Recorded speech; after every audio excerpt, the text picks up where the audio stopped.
ఇప్పుడే జీ5 app download చేయండి. చూడండి మీ ఫేవరెట్ టీవీ షోస్ ఎప్పుడైనా ఎక్కడైనా. మన పద్ధతే మార్చాలి. ఎలా అక్షరా?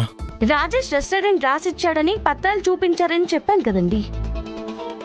కోర్టులోనే దాని మీద కేసు వేద్దాం. అందులో ఏ మాత్రం నిజం లేదని అక్కడే తేలిపోతుంది. అది దానికి రాదని కూడా అర్థమైపోతుంది. అప్పుడు అపర్ణ జోలికి కూడా రారు. మంచి ఆలోచన అక్షరా.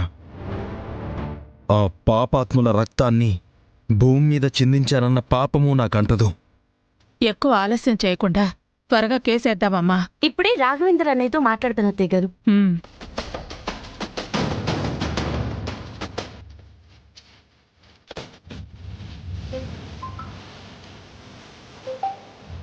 అక్షరా, ఎలా ఉన్నారన్నయ్య? బాగున్నానమ్మా. చెప్పు, ఏంటి విశేషాలు? ఆ శృతి గురించి మీతో కొంచెం మాట్లాడాలన్నయ్య. నీ హోటల్ ఏంటి? ఇది నా భర్తది. అది నీ భర్త నాకు రాసివ్వక ముందు.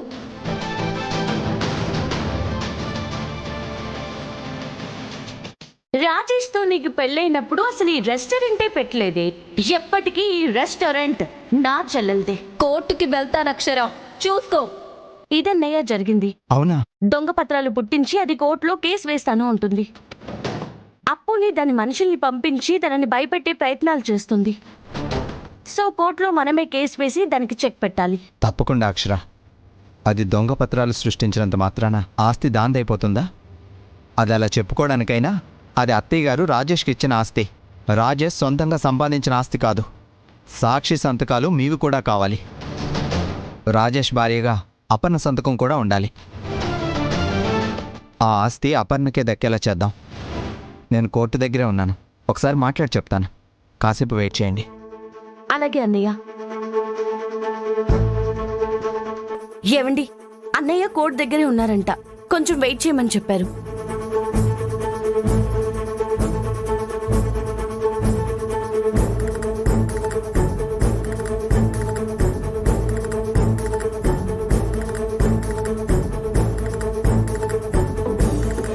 అన్నయ్య, చెప్పండి అన్నయ్య. అక్షరా, కేసు సబ్మిట్ చేసేసానమ్మా. రేపే హియరింగ్ ఉంది. అవునా అన్నయ్య? అవును అక్షరా, రేపే క్లియర్ అయిపోతుంది. మీరు కూడా వచ్చేయండి. అలాగే అన్నయ్య, చాలా థ్యాంక్స్. దాందే ఉంది అక్షరా, నువ్వు మాకు చేసిన సహాయం కన్నానా ఇది. మీరు రేపు రండి. అన్నయ్య, ఆ శృతికి కూడా మెసేజ్ వెళ్తుంది కదా? నేనే దానికి ఫోన్ చేస్తానమ్మా. రాకుండా ఎక్కడికి పోతుంది? వస్తుంది. నేను మాట్లాడతాను. సరే అన్నయ్య. సరే అక్షరా. రేపే హియరింగ్. రాఘవేంద్ర త్వరగానే రప్పించేలా చేశాడు. మనము వెళదామమ్మా. అది ఆడుతున్న డ్రామాకి తెరదించుదాం. జీ5 యాప్ డౌన్లోడ్ చేసి అన్ని ఎపిసోడ్స్ పూర్తి ఉచితంగా చూడండి.